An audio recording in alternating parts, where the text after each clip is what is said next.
Welcome to the Earn Your Marks podcast, presented by Pro Exam Tutors, the only podcast you need to pass the CFP exam and become a certified financial planner professional. Here's your host, Sev Meneshian. Okay, well, welcome to the Earn Your Marks podcast. I'm Sev Meneshian, certified financial planner, practitioner, lead tutor, and the founder of Pro Exam Tutors. And today we are lucky enough to be joined by Sasha Decker. Sasha is a CFP professional. She grew up in the Pacific Northwest and lives in the Seattle area. And after 14 years as a teacher, she made a career change just 4 years ago and began working in financial planning for a nationwide trust company. She passed the CFP exam in 2023, in March of 2023, and then received the marks in May. And today she's being generous enough to share her strategies on how she passed the exam. So with that, Sasha, welcome to the Earn Your Marks podcast. Thank you so much, Sev. I'm really glad to be here, and I appreciate you inviting me on. Well, I know a lot of people are going to get a lot of benefit from hearing what you have to say. And I'll just mention to those that are listening or watching is that you're pretty active on the candidate forum, which is great, but you had this fantastic post, and I think you had about 5, 6, 7 different bullet points on how your strategies got you through the exam. And if I'm not mistaken, you were a one and done exam taker, right? That's right. Yep. Okay. Very grateful to have passed on my first attempt. Yeah.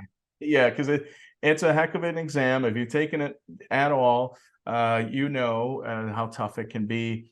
And what I find interesting though is that of all the people I talk to, it seems like the one career where people are switching over from is from the teaching profession. I guess what did you teach before? Were you like elementary school, high school? Was it college level? I'm just curious.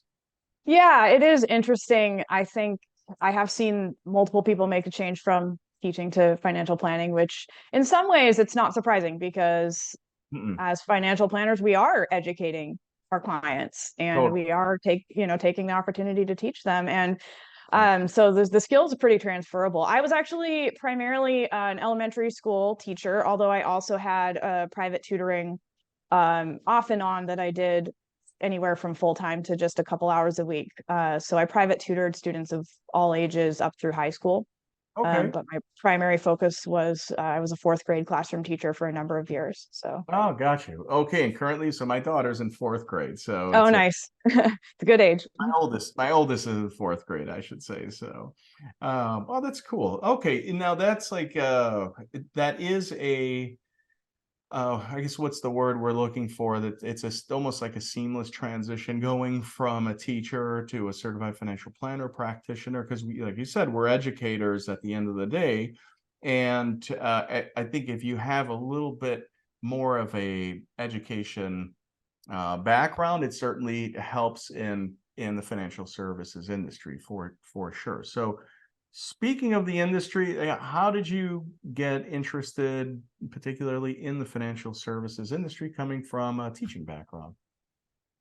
Yeah, it was a bit of an interesting path because when I decided it was time to make the career change, honestly, I didn't really know what I wanted to do next. So as I started investigating different ideas and different paths that potentially became open, I realized that financial planning was an area where I felt I could really make a positive difference. And that was something that was so meaningful to me about teaching, was feeling like I was making a positive difference in the world, truly helping people as I interacted with the kids. And so in financial planning, I realized that would give me that same opportunity to be able to feel like I was making a positive difference and really helping people. And that was very important to me. So that was a natural draw to feel like I was still going to be able to do the meaningful work. Yeah, and probably get paid a little bit more too. So that is we'll never know for sure. But if you had any 403B questions, you probably aced those. I'm just imagining. Yeah, or I'm hoping, but we don't know. That'd be nice, like on the CFP exam, to know how much you've passed by. That would Oh, be it sure would. so.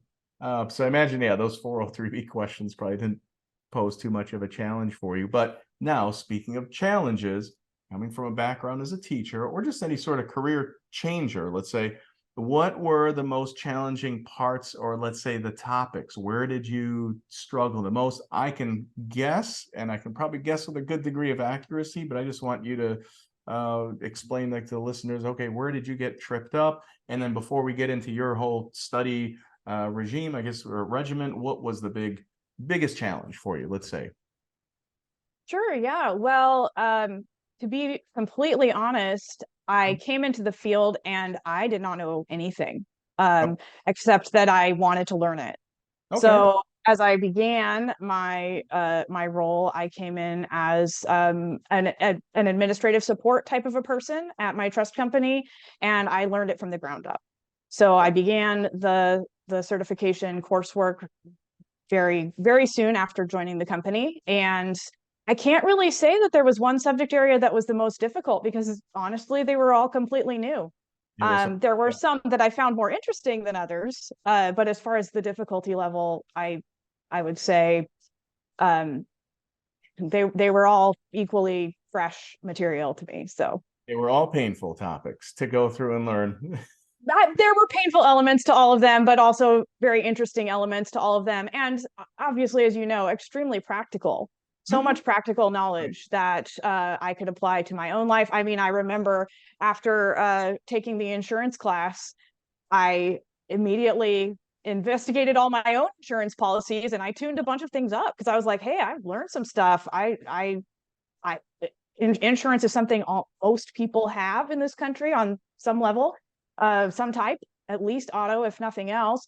Right. And it gave me the opportunity to immediately apply the things that I learned in that class to my own life before I even had the opportunity to help clients with it. So very practical knowledge, and I was glad to be obtaining it as I was doing the studying. So I'm glad you mentioned that, because from an exam prep standpoint, a pretty good way to dive into the details is look at your own home or renters or your car insurance or whatever type of, life, whatever that you have. And then you look Exactly. through, yeah, and then you can see the policy limits. And then you can see the breakdown there, or you can see the terminology. Or if you look through a life insurance policy, you can say, oh, wait a second, this is a cash value policy. Oh, they're talking about dividend payout options. So that's kind of interesting. We got acronyms for that and so on. Or, Right. I think I might have too much auto insurance or not too much. And probably on the exam, they're probably looking for deficiencies in insurance coverage, or the home, auto, what have you. But you can pick up on that old stuff, on that type of thing too, just by looking at your policies as you're preparing for the exam. And then after all that studying is done, you get your marks and everything. Then you can go back to your policy and say, well, maybe I am paying too much, or I have too much or too little of insurance. So you're very right. It's a very practical stuff that we're learning. So it's Yeah. kind of cool to apply that.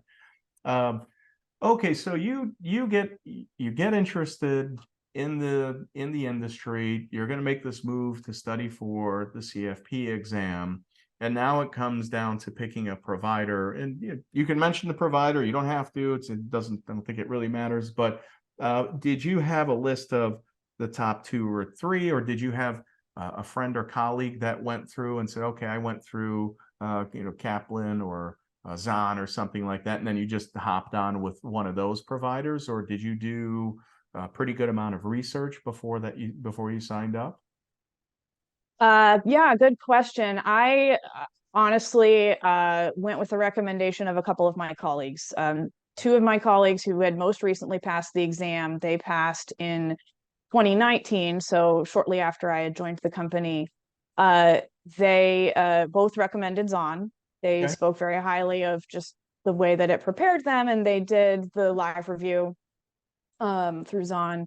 And so I didn't do a whole lot of research. I thought, well, it worked for them, and they're giving it 2 thumbs up. So that's what I went with. And I actually did use Zon for the education portion as well as the live review. It was working well for me, so I just stuck with it. Okay, sounds good. And just so listeners know, like, I don't have a tie, you don't have a tie to Zon. It's just Oh no, not a commercial for them. It's just like, nope. and if you go on the candidate forum, especially after each cycle, you'll say people will get on there. So I passed with this provider, that provider. I think students will have a certain amount of love for the provider. Love for who got them off across the finish line. Yep, it's pretty understandable. Yeah, exactly. So okay, so that that's good to know that you just went on the recommendation and it worked out well. Now let's get to the true heart of the topic here. You had a certain number, let's just say a year or so to prepare. How did you, what was your schedule? Did you follow, if Zon provided you with a calendar study, did you follow that to the T, or how did you go about with the whole studying process? Sure, this is post coursework, right? The actual review for the test. Yeah, so now you get, you go through the coursework, and now you're in your final, you want to call it, we can call it like the last 8 to 10 weeks, 8 to 12 weeks. Okay, right. so okay. It's crunch time now. So yeah. were you studying in the morning, in the evening, throughout the day? Like, how did that work out for you?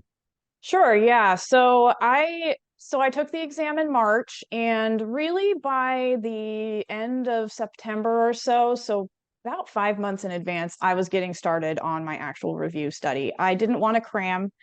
I just felt that would be stressful and probably less productive than spreading it out. So I started early, and I didn't, I wasn't doing 5 hours a day for all of those months. Obviously, I was trying to maintain some semblance of a life, even though I knew I was heading into a challenging season.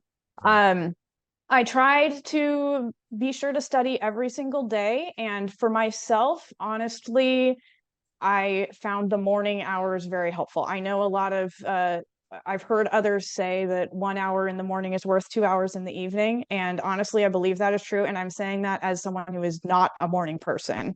I did not love getting up early and studying for an hour and a half before work.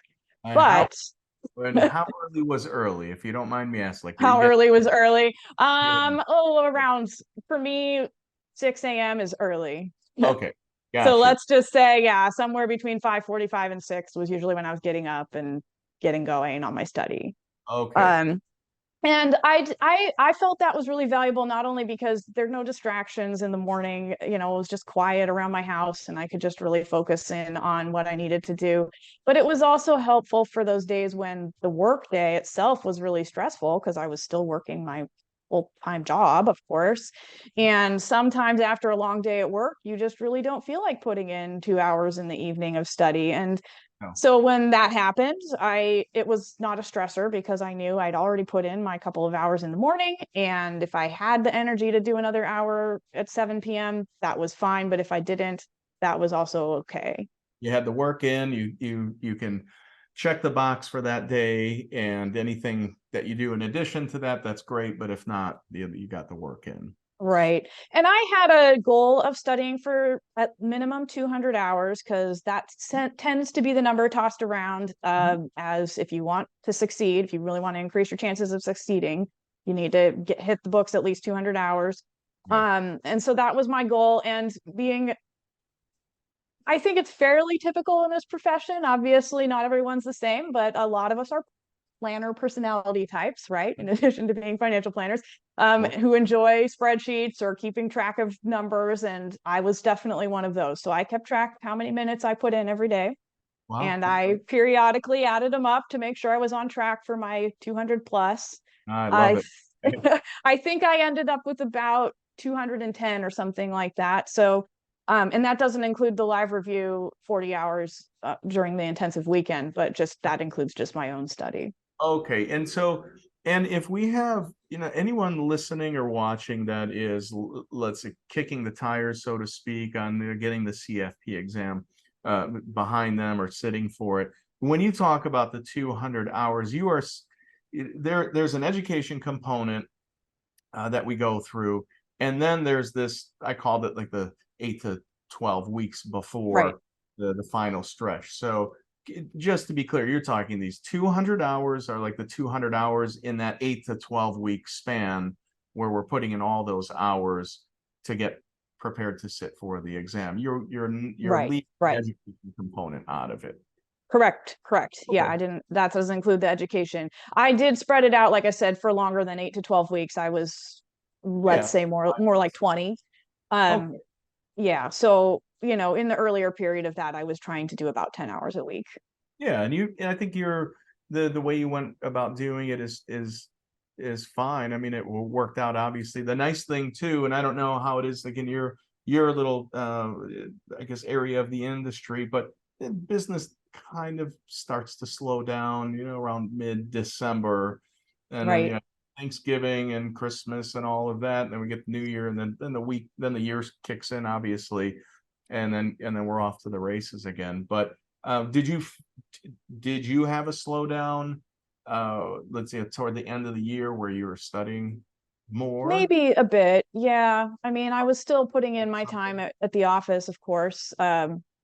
So, but yeah, there's potentially a little bit less pressure, less stress at work during those holidays, right? Like you say, not a lot of clients are going to be calling in and wanting wanting to have a long conversation or have a bunch of work done at that time. They're busy with Unless families. unless it's depending on which part of the industry you're in, but you can have tax loss. Yeah, year-end giving, yeah, tax, yeah, Um, yeah, there's some stuff. so all that fun stuff. So okay, so your like your golden hour was that hour or two in the morning, go to work all day, come home, dinner. If you can get more studying in, that's great.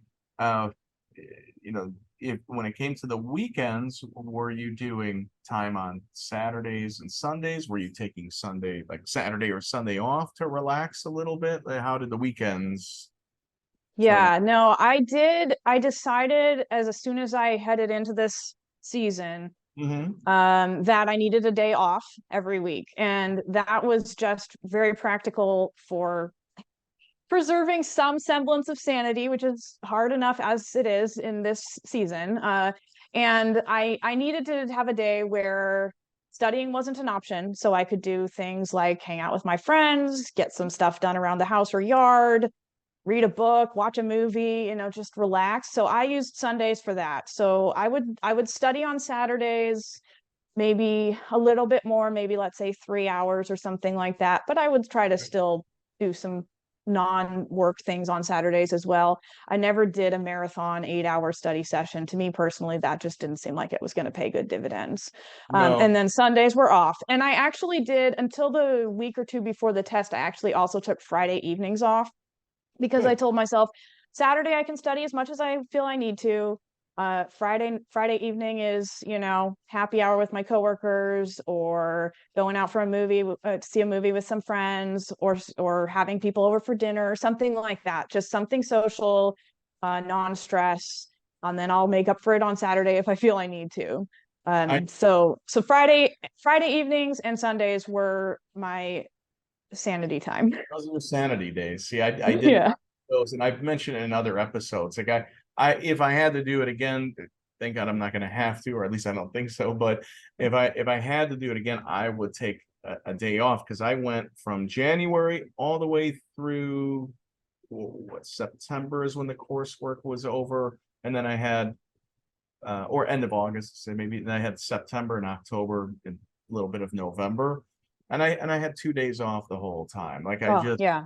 because I Too was intense. anxiety. I was so ridden with anxiety. I was God, oh my God, I've got to pass. I mean, I Yeah. want to pass it. It's a lot of work. If the employer is not paying, there's a lot of cost involved too. So you got all this pressure. Then too is like you don't want to go back in the office if you don't do well, and people are like you're gonna think that they're gonna think that you failed or something like that. Or if you did fail, you might beat yourself up over it or whatever, Yeah. even though you Yeah. didn't. It's a very difficult exam. There's a roughly, what 55-60% pass rate for a reason. So I'm glad that you took that time off again. Obviously it worked well. It worked well for you. Did you have any sort of I guess strategies or specific strategies or tricks that helped you with very difficult topics? And it could be something as simple as like, you called up a couple colleagues that passed the exam. Were there areas of the exam that you really struggled and then had to go outside of the books to kind of try to figure out? Yeah.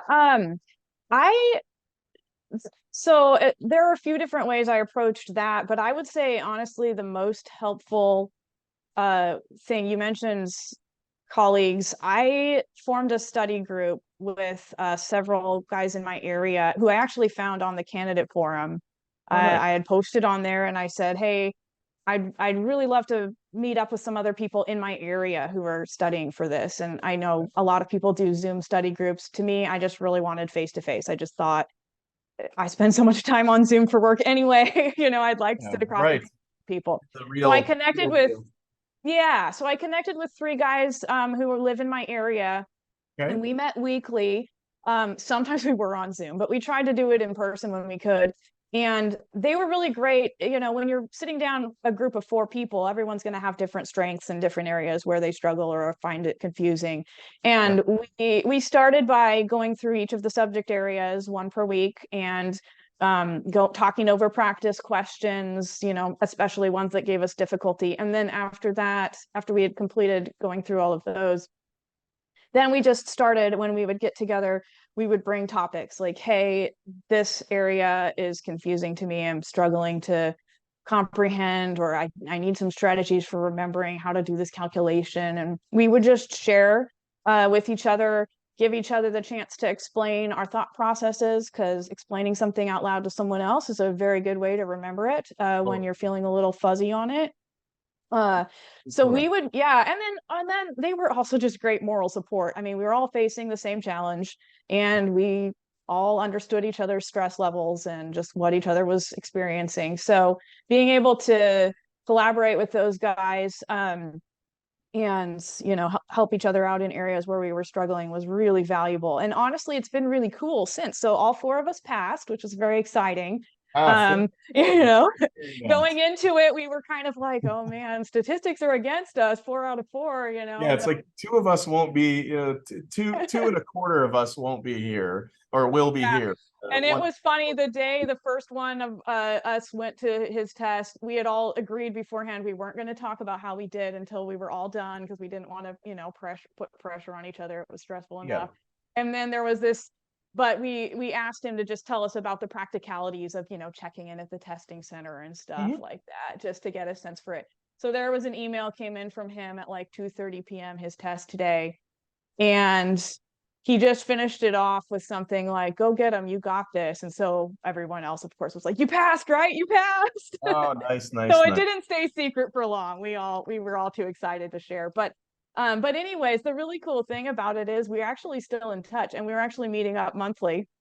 We're all at different firms from around the area, but we are continuing to collaborate, because after going through that together, you kind of make a bond, I guess. But we just realized it was great to have friends and colleagues in different companies in the industry and be able to share ideas. And so we just met up again a couple days ago, and we said, hey, it's been a year since we first met each other. We got to keep doing this every month. We're going to keep seeing each other. So it's been great. We're friends now. It's very cool. Yeah, that happened with me, because after we had a live class downtown Chicago, and then it was two other guys, so we would just go out and just basically get something to eat and have a couple of drinks or whatever, but we would be exchanging ideas on the class. Usually we're just complaining about how difficult it was. Right, yeah. We stayed in touch for probably like for 10 years, and then like kids come along and all that stuff, so it gets harder to keep up with people. But it's invaluable, like for students on podcasts, on videos. I'm always suggesting you guys have to go out there and get a small study group together, like even if it's just one other person. Now when you're verbalizing this stuff and you're going back and forth, and it's like, I don't understand this income tax thing. So one person can say one thing, and then something clicks, and then you're good to go from there. Exactly. And also too from like it's like almost like an emotional support group in a sense, because Yeah. it's very taxing. I mean, it's Yeah. there's a lot there. Most of the people taking the exam, just like you were working, and then people have family obligations and so on. So Yeah. it's good to Yeah, have. you need that support. You really do. And I think sometimes some people try to just tough it out and say, "Oh, this is no big deal." No, just be realistic. It's very difficult. Yeah. It's taxing and it's stressful and it's a mind game. It really Oh is. yeah. And acknowledging that you need to have other people coming alongside you in various ways just to help you get through the mind game aspect of it, if nothing else. It's really important. I had that study group, and then I also had a couple of my colleagues who were looking at it from the other side of the exam, having successfully passed. One of Okay. whom had to take it twice, did not pass his first attempt. The other one of whom did pass his first attempt. Happens a Um, lot.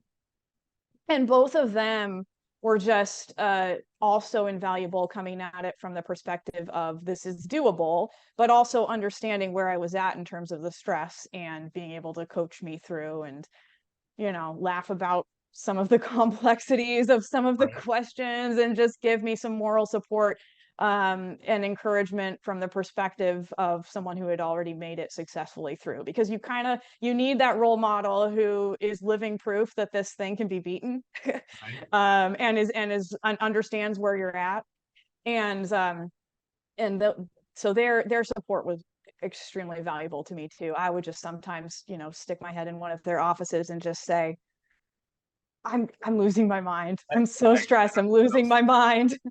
and they probably said, "Hang with it. It's almost that's." Yeah, they were like, that's normal. That's Uh-huh. normal. If you weren't, then something would probably be wrong.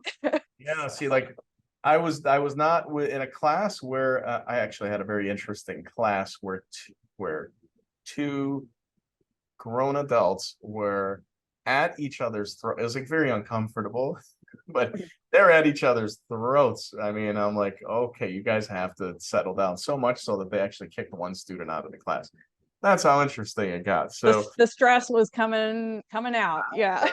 I don't know with this one guy. I don't think it was stress. It was maybe a personality thing. It's like take it easy. But even if you're lucky enough to have people in your office, but I would stress, hey, even if it's like a little Zoom a group that you put together over Zoom, and if it's just one or two other people, that's hugely it's a huge help. So Yeah. but that's okay. So that certainly helped. Now, let's say the as we get closer to the exam date, I don't know, let's say you're a couple weeks out.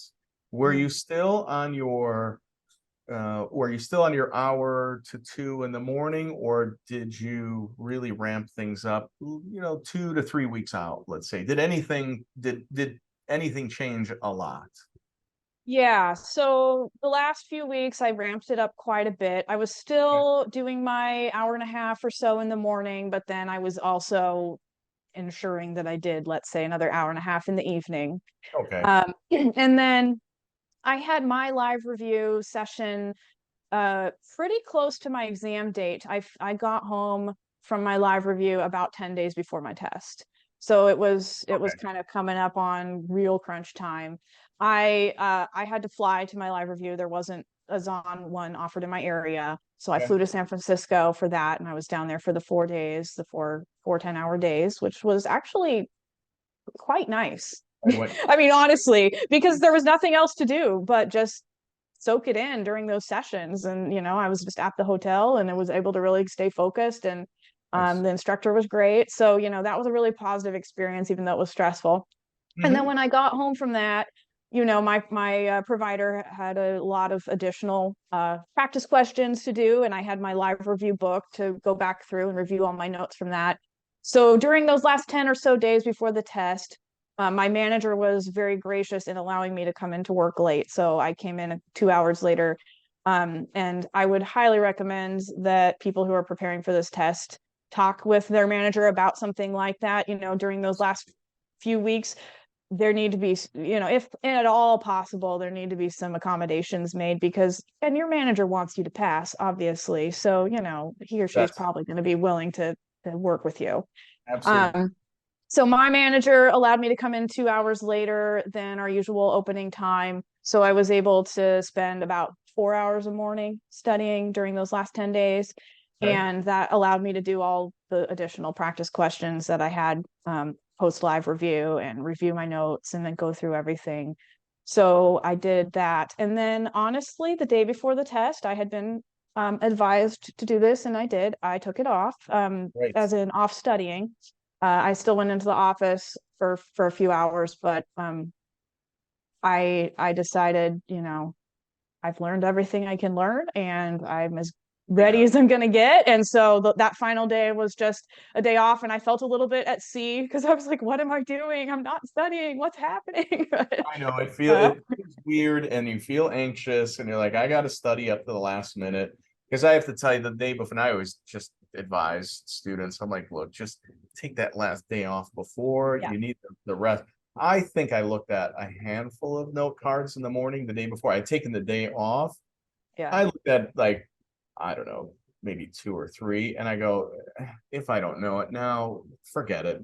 Yeah, not- it's too late. I think you can get away with that in high school, maybe a much lesser degree in college, but not for this exam. It's just not. Right. No, It's it's not a cramming exam. no, not at all. So, No.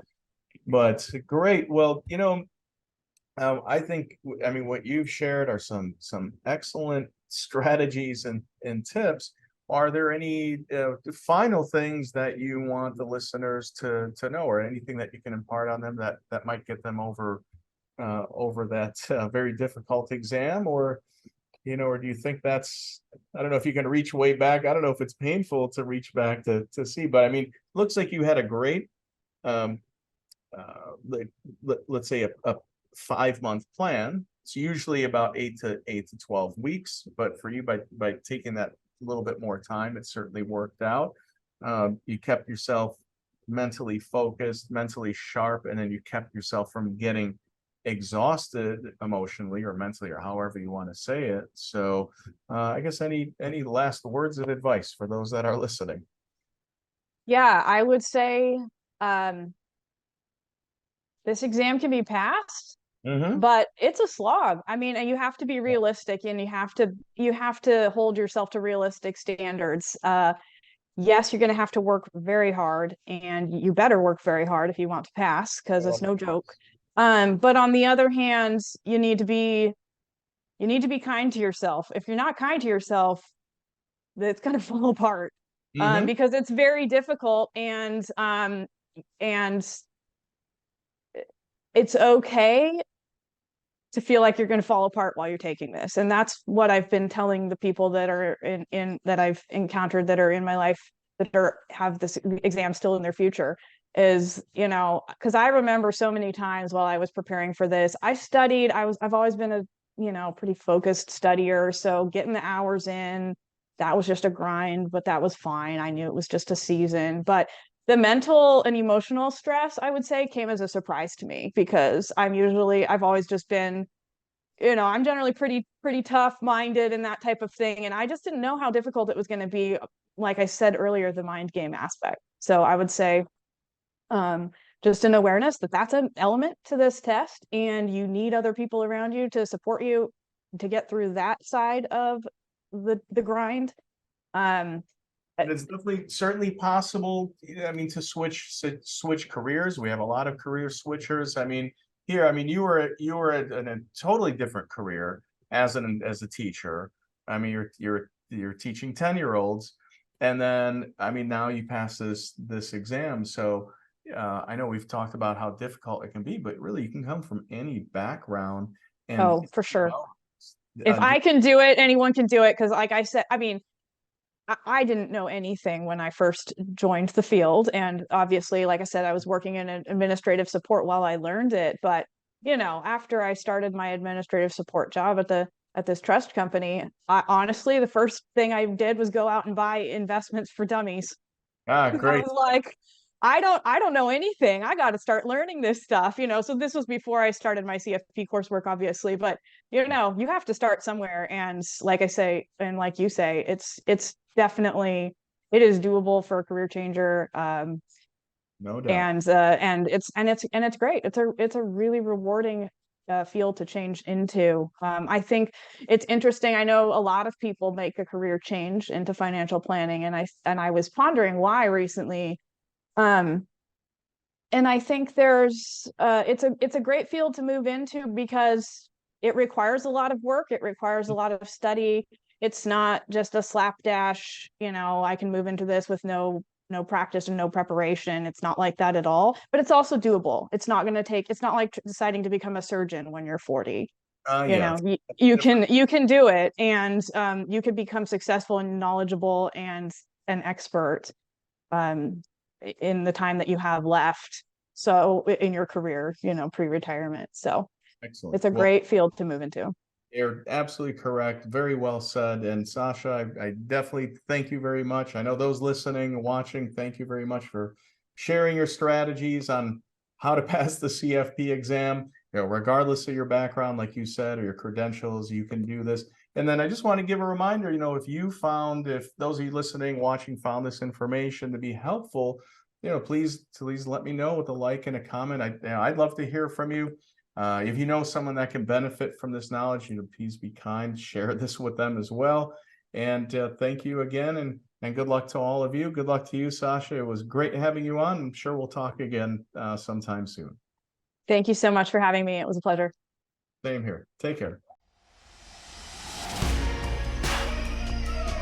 Thanks for listening to this episode of the Earn Your Marks podcast. For more information or to get in touch, visit us at proexamtutors.com.